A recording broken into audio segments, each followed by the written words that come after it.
Hi there, it's Kevin with GatheringMagic.com with this week's episode of the Rogues Alley. This week, we don't have the cards to quite play with on MTGO, but they have updated them on MTGO to give us at least the preview cards for the Amonkhet. So I thought I'd play around with two human builds.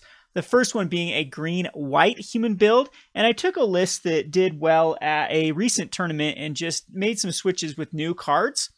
And this is what I've come up with. So the mana base is quite simple for this deck. You're just going to be running the Canopy Vistas and Fortified Villages as 4 ofs, and then 4 forests, and the rest plains. And it gives us 22 lands, which gives us a nice little curve to hit our highest drop in the deck, which is the Heron's Grace Champion, especially when it's paired with an Exert card that I think is really, really powerful in the current format. Especially if the Saheeli combo is banned, it's going to be a more mid-range and aggressive type meta, and I think that the Glorybound Initiate is perfect for this particular meta. So, first of all, let's just go over the 1-drops. As far as the most powerful 1-drops, I think it's going to be Thraben Inspector and Expedition Envoy. We're going to run 4 Thraben Inspectors and 3 Expedition Envoys. So the Thraben Inspector allows us to get a clue that can actually help with one of our sideboard cards, the Renegade Rallier, but the clue is just going to give us some kind of late game draw if we need to just crack a clue to try to hit another relevant card in our deck. The Expedition Envoy is a 2/1. It depends on if Liliana becomes part of the metagame again. I think that the Expedition Envoy will just have to be replaced with something else because it's too much of a liability. And same thing with Glorybound Initiate. But for now, the 1 toughness isn't that relevant, as Shock and Harness Lightning, Unlicensed Disintegration, Grasp of Darkness, Fatal Push, all of those would kill anything in this deck at the moment. So onto the 2-drop slot, we're going to run the Glorybound Initiate because it's got great synergy with a lot of cards in this deck. And we'll talk about those in a second. The other card that I'm going to add is going to be Lone Rider. Lone Rider is kind of a weak card by itself. But if you can gain 3 life in a turn, when the Lone Rider flips, it turns into a 4/4 first strike trample lifelink. And I think that is very relevant in a card that could already have a counter on it, become a 5/5 out of Grasp of Darkness range. It still does die to Fatal Push, but you didn't have a lot investment for the 2-drop. We are going to only have 2 of those because I think that 4 would be too much of liability. We want to see them sometimes, but not all the times. And it might end up being too cute for the deck. I think if we are going to cut anything, it probably would be this for maybe more of cards that I'll talk about in a second. And of course, the whole reason to be running humans is the Thalia's Lieutenant. We're going to run 4 of those. They're going to make our Thraben Inspectors, Expedition Envoys bigger, as well as has great synergy with this Lambholt Pacifist. The Lambholt Pacifist can't attack unless you control a creature with power 4 or greater. Well, if that comes out a turn before Thalia's Lieutenant, or if we get our next card Always Watching, the Lambholt Pacifist can attack. Also, if it does end up flipping, it turns into a 4/4 anyway, but I think for this deck, it's going to become a 4/4 quite easily. Almost all of the cards that we're going to be talking about coming up can push it up to a 4/4, and if not, it's a really, really powerful card for just 2 mana. Another card that we could put in the deck is Duskwatch Recruiter. I decided not to put it in this particular deck, but that could easily be Lone Rider's spot. I think 2 would be the right number if you find out Lone Rider doesn't quite work as you would like to. Then the next, for the 3-drop, we're running 4 Always Watchings. Always Watchings has lots of synergy with the Glorybound Initiate, because if you exert Glorybound Initiate, it would not untap, but Always Watching doesn't care because it's giving it Vigilance, and now you're swinging in for each turn with a 5/5 lifelink card. And any aggro deck is going to have a very tough time with the Glorybound Initiate. Swing in with her that type of. It doesn't have lifelink on the backswing, but it still is a big 4/2 body on the backswing if they decide to try to attack into the Glorybound Initiate.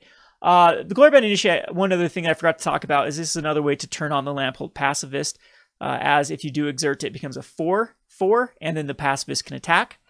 Then we're running 2 Tireless Trackers. Again, this could be something that can go up to a 3 of or a 4 of.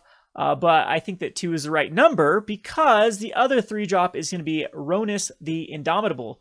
And this card works perfectly in this deck as well because it's like another Lambholt Pacifist. I'm going to start with 2 just because you don't want multiples in this deck without any way to kind of ditch them. But the Death Touch and Indestructible, Death Touch is kind of kind of funny on this card. I mean, it can't give itself trample because it's giving other creatures trample. And I don't think there's a lot that a 5/5 can't just kill anyway. But Death Touch is a nice addition to it. Indestructible, of course, a nice addition. And it can't attack or block or unless you control another creature with power 4 or greater. This is going to be any Tireless Tracker that's 8 a clue. It's going to be the Lambholt Pacifist with either Always Watching. It's going to be Glory Bound Initiate. I think Glory Bound Initiate, well, yeah, because you may exert it as an attack. So it's not going to quite work with the Rhonas right off the bat because it won't be a 4 until you've already declared attackers. Like I said, a Tireless Tracker or a Pacifist with an Always Watching or a Thalia's Lieutenant gets it above where it needs to be. Also with the Rhonas, you can actually, for 3 mana, give something +2/+0. So for example, you give your Lambholt Pacifist +2/+0. It is now a 5/3 with trample. You can attack him with the Rhonas the Indomitable, which is a 5/5. And there will be very few decks that can actually stop that sort of aggression. Next, we're going to go on to the 4-drop slot, which is the Heron's Grace Champion. This could easily be a 3 of if you're worried about the curve being a little too high. It is going to be a flash lifelink, and when it enters the battlefield, other humans you control get +1/+1 and lifelink until end of turn. So again, this is a great card for pumping up all of your humans. Synergize with the Lambholt Pacifist. Will synergize with the Rhonas the Indomitable to make both of them be able to attack in. A lot of times this as a combat trick is huge, and we don't need to rely on it to be a combat trick. Again, we can use this proactively to set up our Rhonas and our Lambholt Pacifist. Now, next card I'm going to talk about as far as removal is concerned, I don't have Declaration in Stone in the main. We have it in the sideboard. So our removal is going to be in the form of Blessed Alliance. This can gain us 4 life for the Lone Rider. It can also make an opponent sacrifice an attacking creature, which is really good against the new Gideon, the old Gideon, and as well as it's good against Heart of Heron. So a lot of times they're only attacking in with 1 creature on the turn that you're going to be a Blessed Alliance. So there's that aspect to it. The other aspect to it is you can untap up to 2 target creatures. So if you have used a Glory Bound Initiate to exert, you can untap it. And it's also very powerful as a combat trick when your opponents try to crack back. I know that red and zombies are probably going to be aggressive decks. I don't see at least people not toying around. There's so many zombies from Innistrad, and all the new zombies create a deck that I think is very formidable. Looks like Servo or just plain black-white tokens could be a thing again. The Crypt with Rights could come back. It all depends on how they shake up with the bans. I don't really see anything changing if Saheeli Combo does not get banned, but if it does, it opens it up to a wide range of different type of aggressive decks, and I think that Blessed Alliance is very well positioned for that. And then the next card is insanely positioned against the kind of the mirror aggro decks, which is Prepare Fight. Prepare says on tap target creature, it gets +2/+2 and gains lifelink until end of turn. Extremely good for getting the Rhonas the Indomitable online or the Lambholt Pacifist online by pumping up one of your creatures. And then with the fight being the aftermath, you can have Rhonas just attack anything. Or even at this point, the Lambholt Pacifist can really take down most cards in the format. This card just seems like it has everything that this deck wants to do. And instead of relying on just cards that flat out kill or exile like Declaration Stone, you can just use in a creature-based format, which is what we're in, use combat tricks and use like fight mechanics in this type deck, especially if this is on like a way to flip over the Lone Rider, which it actually can do, as Lone Rider just needs to gain 3 life and then it turns into a 4/4 first strike trample lifelink. So for example, on turn 3, you just use it on your Lone Rider. It gets +2/+2, first strikes down something, it flips over, becomes a first strike trample lifelink. Now your Rhonas and your Lambholt Pacifist can attack in. And then a couple turns down the road, if you have excess mana, then you can fight off like your opponent's Kalitas, for example, and still your Lone Rider will survive. So there is a lot of just amazing synergies in this deck. Then we get over the sideboard. I have 2 more Blessed Alliances in the sideboard, and that's just because I haven't figured out exactly what wants to be in the sideboard. 4 Declaration in Stones can help us against all of those token-based strategies that could be a thing. It is also pretty good against getting rid of Prize Amalgam if that ever comes back, or I don't think we have to worry about many of those type of cards though, but this is a good flex spot to just put in Declaration in Stone. There's Thalia, Heretic, Cathar that can easily go in this deck. Make your creatures non-basic lands So I think that if Dynavolt Tower does become a thing, though, we do have access to some pretty good cards, one of them being Devoted Cropmate. This says you may exert Devoted Cropmate as it attacks, and when you do, return target creature card with converted mana cost 2 or less from your graveyard to the battlefield. So against the control-based decks, this can be a way to bring back the Thalia's Lieutenants or the Glorybound Initiates or even the Pacifists over and over and over. Late game, of course, if you have the Always Watching Out, this is a 4/3, and getting those cards back is going to be very, very key to grind out your opponent. Another one that kind of goes in this slot is Renegade Rallier. I think I'd give the nod to Devoted Cropmate. They do very similar things.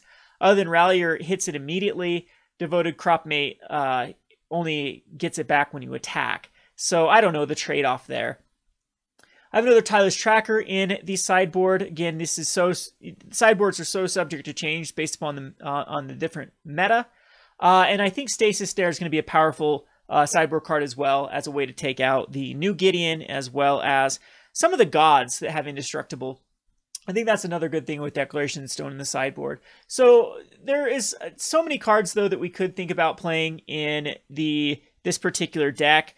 There's a human that comes into play and flashes or flickers a creature, so it's a great way to flicker like a Thalia's Lieutenant.